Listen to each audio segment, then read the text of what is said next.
आकाशवाणी मुंबई केंद्र प्रस्तुत कर रहा है नाटक कबीरा खड़ा बाजार में का तीसरा भाग। लेखक भीष्म साहनी, संगीत अजीत मर्चेंट का, प्रस्तुति तनुजा कानड़े की। तो आइए सुनते हैं नाटक कबीरा खड़ा बाजार में का तीसरा भाग। श्रोताओं, पिछली बार आपने सुना कि अखाड़े के महंत कोतवाल से आकर मिलते हैं और उनसे अनुरोध करते हैं कि उनके मठ के सामने डोमों की बस्ती है, उसे हटा दिया जाए। गांव का मौलवी कबीर की शिकायत कोतवाल से करता है। गांव में कबीर के गीत गाते एक आदमी को कोतवाल 5 कोड़े लगवाने की सजा देता है, जो कि मर जाता है।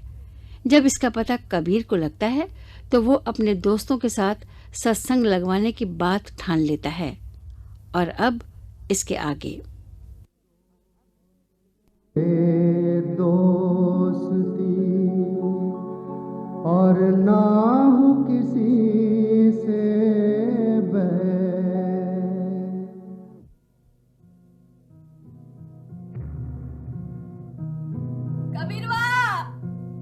कबीरवा रे, मेरे नंदू ने तो आंखें मूंद ली। तू कहाँ है? ये रहा माँ। आओ माँ, यहाँ बैठ जाओ। मैंने सब सुन लिया है माँ। इतनी चीड़ी सी तो उसकी जान थी। कोड़ों की मार सहने के लिए सकत कहाँ से लाता? बस माँ, बस। माँ, घर में दाना है? है। वो कमाकर छोड़ गया है। खुद तो नहीं खाता था, पर अंधी माँ के लिए छोड़ गया है।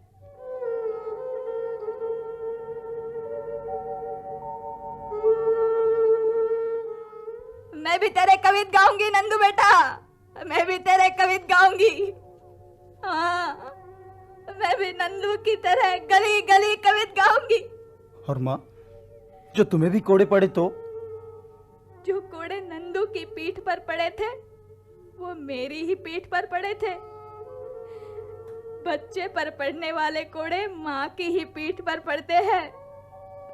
पर मैं मरी नहीं, नंदू मर गया। मैं सह लूंगी कबीरा, नंदू का मरना सह लिया तो कोड़े न सहूंगी। मैं गली गली गाती फिरूंगी। अब मैं गाऊंगी और वो सुनेगा, जहां पर भी है सुनेगा। सुनेगा ना कबीरा? हाँ माँ, जरूर सुनेगा। माँ, तुम कहाँ जा रही हो? तुम हमारे घर चली आओ माँ। मैं अपने नंदू के पास जाऊंगी रे। जालिमों ने उसे कोड़े मार मार कर मार डाला।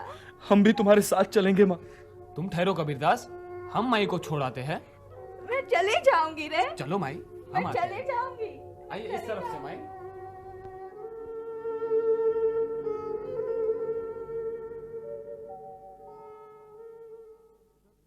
सुनो कबीर भाई, इधर सत्संग करेंगे तो मुल्ला पंडे हमें छोड़ेंगे नहीं। हाकिमों को भी बुरा लगेगा। तो मैं सोचता हूं हम इन लोगों को अपने साथ क्यों बैठाए? हमारे कारण इन पर मुसीबत क्यों आए? तुम किसे रोकोगे पीपा? तुम्हारे साथ दुखी जन सभी आएंगे। जिस दिल को तुम्हारी बात लगेगी वो आएगा। तुम रोक भी कैसे सकते हो? रैदास जी, हम तुम तो कवित गढ़ लेते हैं, पर भावना तो उनके दिल में भी वैसी ही है। तो यही फैसला हुआ, इधर सड़क के किनारे ही समागम करेंगे। हाँ, प्रभात वेला में बैठा करेंगे और दिन चढ़ने पर अपने अपने काम पर चले जाया करेंगे। इधर से बहुत लोग गंगा स्नान को जाते हैं। ये तो और भी अच्छा है। कुछ ना कुछ तो जरूर होगा। रैदास जी, आप भी अपने मित्रों साथियों को बता दे। मैं भी बस्ती में खबर कर दूंगा।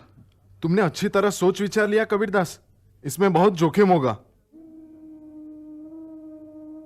समझू देख मनमीत पियरवा, आशिक होकर रोना क्या रे।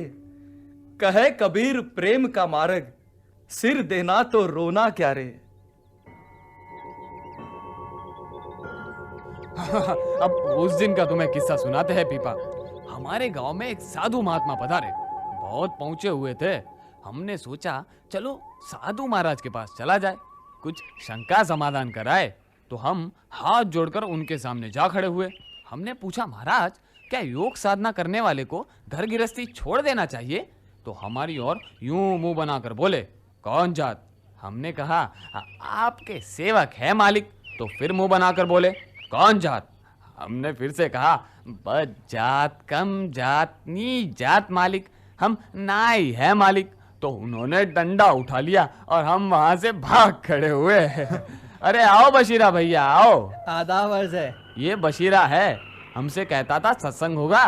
तो हमने कहा, हाँ भैया आ जाना, यहीं पे होगा सत्संग। यहीं जमा होगा ना?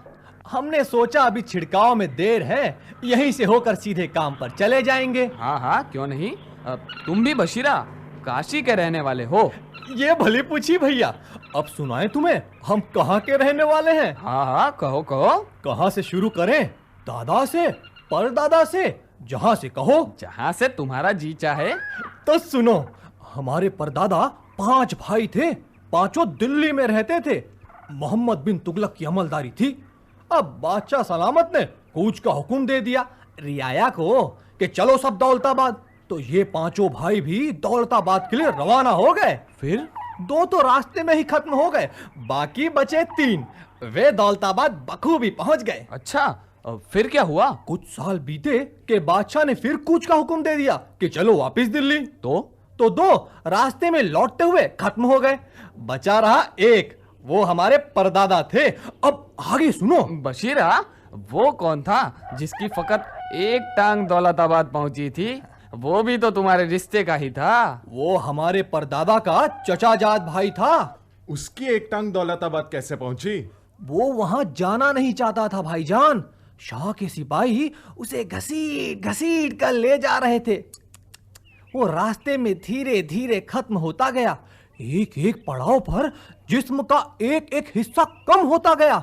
जब काफिला दौलताबाद पहुंचा तो उसकी फकत एक टांग बच रही थी। वो दौलताबाद सही सलामत पहुंच गई।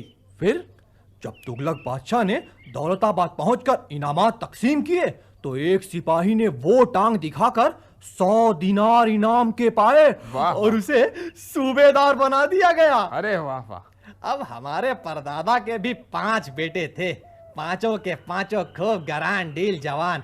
आहा, सुना है देखकर आंखें भरती थी। हाँ तो उनका क्या हुआ? उनकी किस्मत तब चमकी जब तिमूरलंग दिल्ली में तशरीफ लाए। वो कैसे? दिल्ली में तिमूरलंग नाज़िल हुए तो 2 सीधे दिल्ली के फसील के बाहर मारे गए। और 2 फसील के अंदर? नहीं सुनो और सुनते जाओ। हाँ हाँ कहो।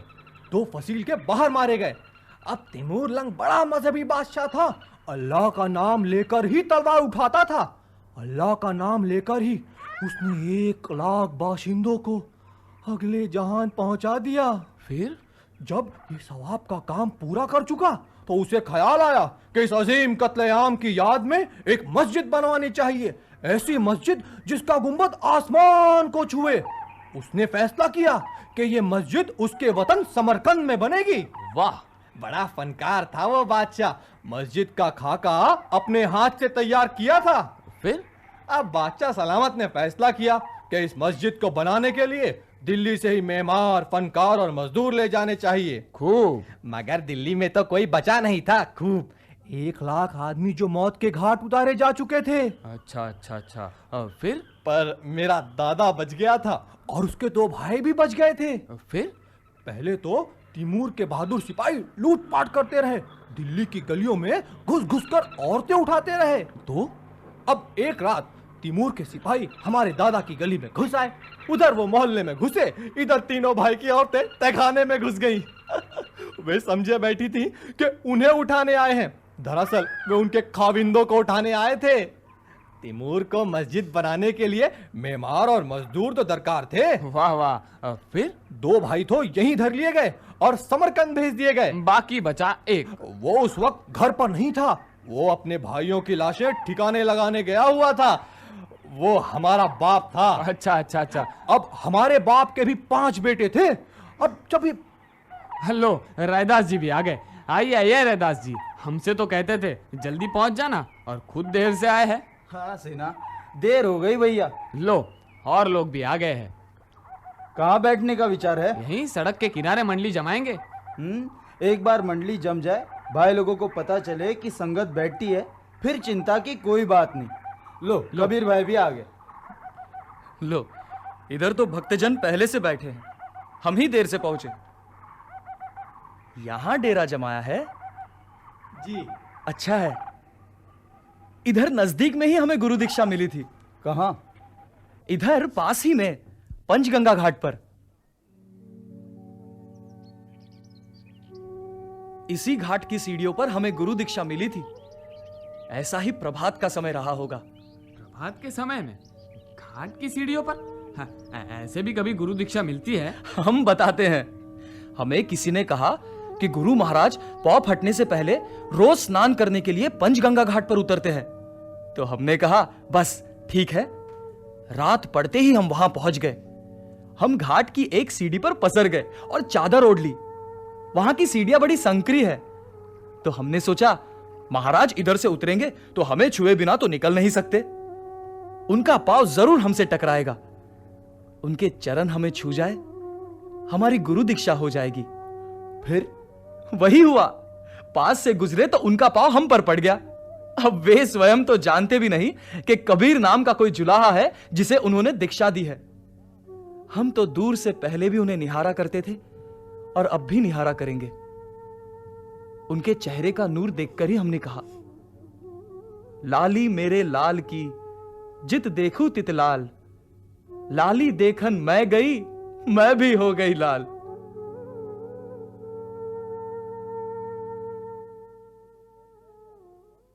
कहो तो बैठ जाए या और थोड़ा इंतजार कर ले? नहीं नहीं, बैठते हैं, बहुत अबेर हो गई है। अरे आओ भाइयों आओ। अरे माँ, तुम भी आ गई?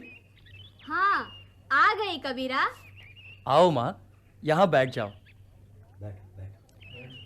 कबीरा, कैसे भजन करोगे? क्या इधर घंटी भी बजाओगे जैसे मंदिर में बजाते हैं? अरे यहाँ पर क्यों घंटी बजाएंगे? यहाँ कोई मूर्ति की पूजा तो होगी नहीं, चढ़ावा चंदन तो नहीं होगा।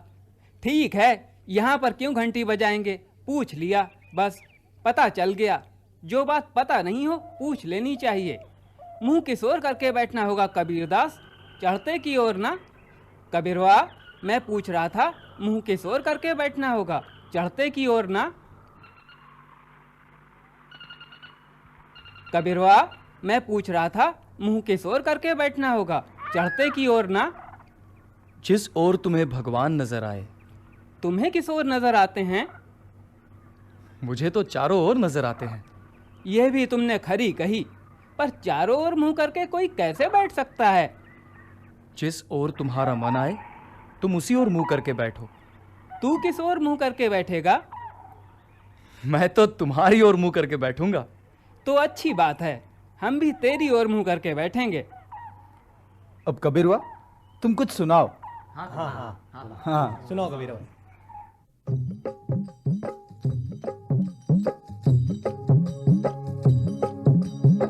मोको कहाँ ढूंढे बंदे, मोको कहाँ ढूंढे बंदे, मैं तो तेरे पास में।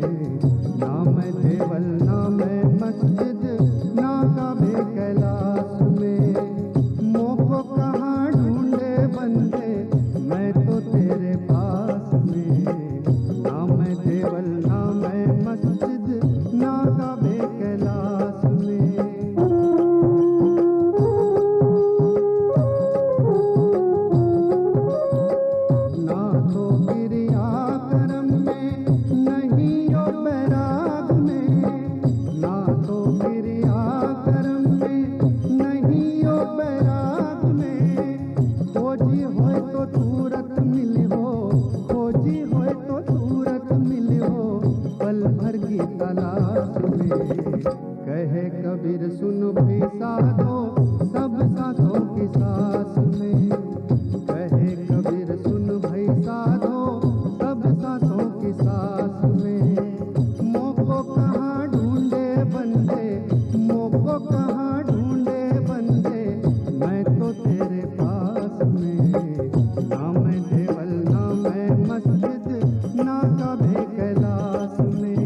कबीरा कहाँ है?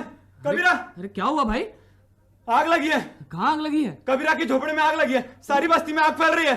कबीरा, कबीरा तेरे झोपड़े में आग लगी है, सारी बस्ती में आग फैल रही है। कबीरा, आज नहीं होता तो कल होता, एक दिन तो ये होना ही था।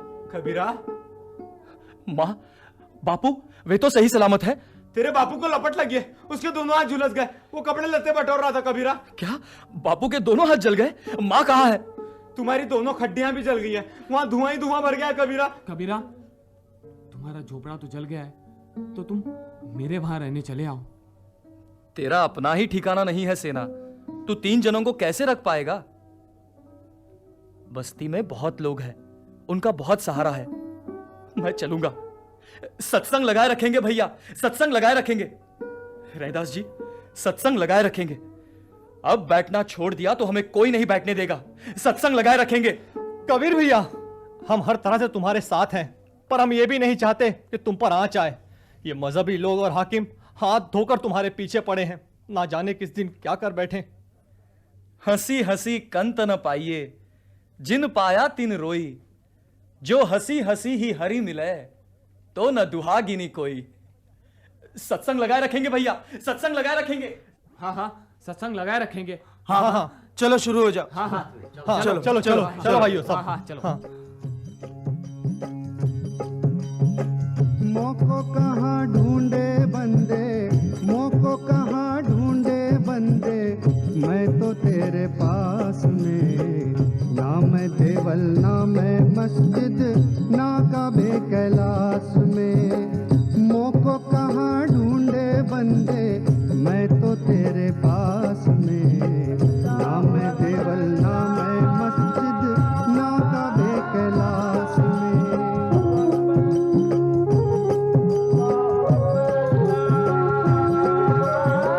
ना तो क्रिया कर्म में, नहीं यो बैराग में। ना तो क्रिया कर्म में, नहीं यो बैराग में। खोजी होए तो तुरत मिली हो, खोजी होए तो तुरत मिली हो, पल भर की तलाश में। कहे कबीर सुन भी साधो, सब सांसों की सांस में। कहे कबीर सुन भई साधो, सब सांसों की सांस में। मोको कहाँ ढूंढे बंदे, मोको कहाँ ढूंढे बंदे, मैं तो तेरे पास में। ना मैं देवल, ना मैं मस्जिद, ना काबे कैलाश में। मोको कहाँ ढूंढे बंदे, मैं तो तेरे पास में। ना मैं देवल, ना मैं मस्जिद, ना काबे कैलाश में। ना मैं देवल, ना मैं मस्जिद, ना काबे कैलाश में। ना मैं देवल, ना मैं मस्जिद, ना काबे कैलाश में।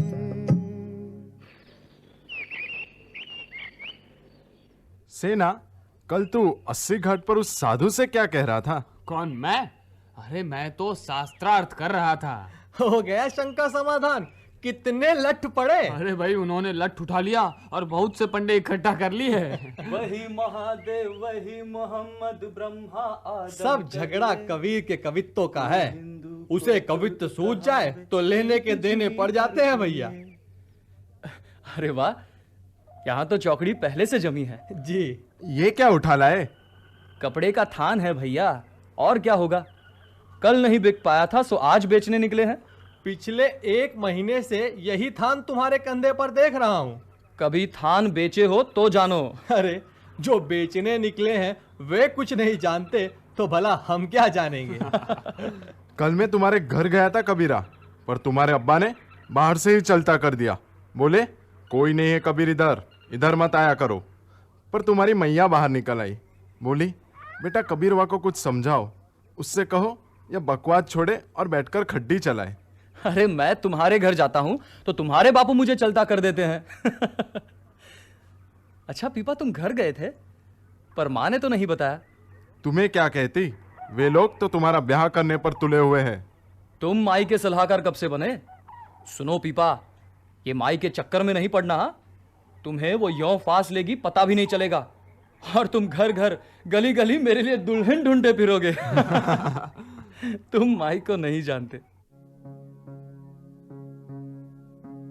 सोचता हूं करतार ने माई को कैसा बनाया है।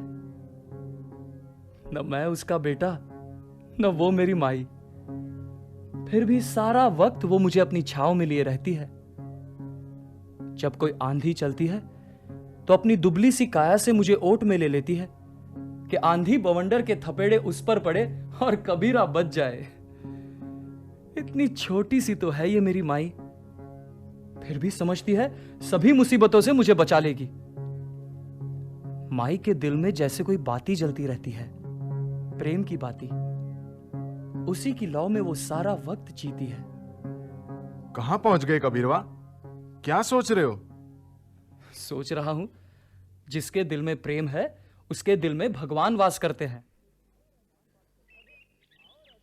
अरे आओ रैदास भाई, ये क्या उठा लाए? क्या हुआ, आज बड़े बुझे बुझे नजर आ रहे हो? हमारी तो घर से छुट्टी हो गई भैया। क्यों, क्या हुआ? बापू ने बाहर का रास्ता दिखा दिया। तुम जो ऐसे करतब करते फिरते हो तो ये तो होगा ही। क्या कहा बापू ने? बोले डोमो की बस्ती में कल क्या करने गए थे? हम दोनों कल वहां गीत गाते रहे, किसी ने बापू से शिकायत कर दी। चलो अच्छा हुआ, अब और ज्यादा घुमा करेंगे और इसी चबूतरे पर आकर सो जाया करेंगे। हम सिर के नीचे अपना थान रख लिया करेंगे, तुम ये संदूकची रख लिया करना। कबीरा, मैंने सुना है कल कुरुक्षेत्र के महंत कोतवाल से मिलने गए थे। किस काम से? इसी डोमो की बस्ती को उखड़वाने के लिए। वो महंत के नए मठ के बिल्कुल सामने पड़ती है ना। कबीरा, बहुत से लोग बेघर होंगे। और बस्ती के डोम चमार समझे बैठे हैं मठ बनेगा तो उन्हें रोजगार मिलेगा। ये नया कोतवाल तो बड़ा जालिम आदमी है। कबीरा, तुम्हारी बस्ती के उस लौंडे का क्या हाल है जिसे शोभा यात्रा के दिन चाबुक पड़े थे? बड़ा तड़प रहा है खाट पर। जय शिव शंभो, बम बम भोलेनाथ। लो, ये रहे वो साधु महाराज। नाम लेने की देर थी कि प्रकट हो गए। आइए आइए महाराज, आज किस शिकार पर निकले हैं? उस दिन तो उस मासूम की चमड़ी उधेड़ दी। क्या बोल रहा है बे? इतने कोड़े पड़े फिर भी तेरी अकल ठिकाने नहीं आई। हिंदू की दया महर तुर्कन की दोनों घट से भागी। कहिए महाराज, पहुंच गए काशी? कै दिन की लूटपाट रहेगी काशी में? उस दिन हम नहीं आए होते तो आपने तो बच्चे को ठिकाने लगा दिया था। इतनी बड़ी चाबुक कहां से मिली महाराज? भगवान के नाम पर चाबुक चलाते हो? माला फेरी तिलक लगाया, लंबी जटा बढ़ाता है, अंतर तेरे कुफर कटारी, यो नहीं साहिब मिलता है। वो कमीन जात लौंडा, चांडाल का बेटा, जानता नहीं था महाराज की सवारी आ रही है। हम क्या जाने कौन चांडाल कौन ब्राह्मण। तुम्हें नजर नहीं आता? हम गौड़ ब्राह्मण हैं। ब्राह्मणों की 108 जातियों में सबसे ऊंचे। सच? तब तो आपकी धमनियों में अमृत बहता होगा। बहता है ना? माँ के पेट से निकले होंगे तो माथे पर तिलक लगाकर निकले होंगे। कबीरा, कबीरा तुम यहाँ पे आओ। कबीरा नहीं, चलिए चलिए साधु महाराज, छोड़िए, आप अपना काम देखिए। सुन ब्राह्मण, एक आए बूंद, एक आए मलमूत्र, एक चाम एक गुदा, एक जाति है सब उत्पन्ना, को ब्राह्मण को सुदा। बहुत बकबक करता है रे। अभी बूढ़ दूं तो पता भी नहीं चलेगा यहाँ कोई था या नहीं था। अरे अरे रुकिए ना, कहां जा रहे हैं? कबीरा, मैंने कहा था तुमसे, इन लोगों से उलझना ठीक नहीं है। ठीक कहते हो भैया, मेरी माँ भी यही कहती है, पर ये मेरे बस की बात नहीं है। मैं बोले बिना रह ही नहीं सकता। वो ज्ञानी महाराज कल तुमसे क्या कह रहे थे कबीरा? कौन से? अरे दिन में तो 20 ज्ञानी मिलते हैं 80 घाट के पास। अरे हाँ, कल भली भई भैया उन ज्ञानी महाराज से बहस चल पड़ी। मैंने उनसे कहा, महाराज आप कोई ऐसा मार्ग बताइए जो सबके लिए हो, जिस पर गृहस्थ भी चल सके, साधु भी चल सके, हिंदू भी तुर्क भी। तो वो तपस्या की बात करने लगे। मैंने कहा, महाराज तपस्या का अधिकार तो केवल ब्राह्मण और क्षत्रियों को है। इस पर वो ज्ञान मार्ग पर आ गए। कहने लगे, वेद किताब पढ़े सो ज्ञानी। मैंने भी छूटते ही कहा, महाराज अब नीच जात का आदमी वेद कहां पढ़ सकता है? वो तो उसे हाथ भी नहीं लगा सकता, उसके छूने से ही वेद पुराण भ्रष्ट हो जाते हैं। इस पर वो बहुत बिगड़े और मैंने कहा, महाराज, वेद पुराण पढ़ भी ले तो भी क्या मालूम भगवान के दर्शन ही ना हो। इस पर मैंने नामदेव का किस्सा सुना है, तुम लोग जानते हो ना? नहीं। तो एक बार नामदेव काशी आए और एक बूढ़े पंडित से वेद पढ़ने लगे। कुछ दिन बाँचने के बाद उन्होंने पंडित से पूछा, महाराज आपको भगवान के दर्शन हुए हैं? तो पंडित बोले, ज्ञान द्वारा ही भगवान के दर्शन संभव है। इस पर नामदेव बोले, महाराज बुढ़ापे तक पहुंचते पहुंचते तो आप अर्थों के अनर्थ निकालने लगे हो, आपको भगवान के दर्शन कब होंगे? इस पर वो पंडित भी बहुत बिगड़े। और फिर मैंने कहा, यहां तो 20 धर्म ग्रंथ है, हिंदुओं के अलग, तुर्कों के अलग। इस पर वो बोले, जो पढ़ नहीं सकता वो पूजा पाठ करे। फिर इस पर मैंने तुम्हारा किस्सा सुना है, रैदास का। एक मंदिर का पुजारी रैदास का गीत सुनकर भागा आया और इनसे कहने लगा, तुम मंदिर में आकर आरती किया करो। पर जब पुजारी को पता चला कि रैदास चमार है तो उसे डंडे मार मार कर भगा दिया। अब मैंने कहा, महाराज पूजा पाठ से तो ऐसे दर्शन होते हैं भगवान के। कोई ऐसा धर्माचार नहीं जो इंसान को इंसान के साथ जोड़े। सभी इंसान को इंसान से अलग करते हैं, एक को दूसरे का दुश्मन बनाते हैं। ना हरी रींझ है जब तप कीन है, ना हरी रींझ है जब तप कीन है, ना काया के जा रे, ना हरी रींझ है धोती छांडे, ना पांचों के मारे।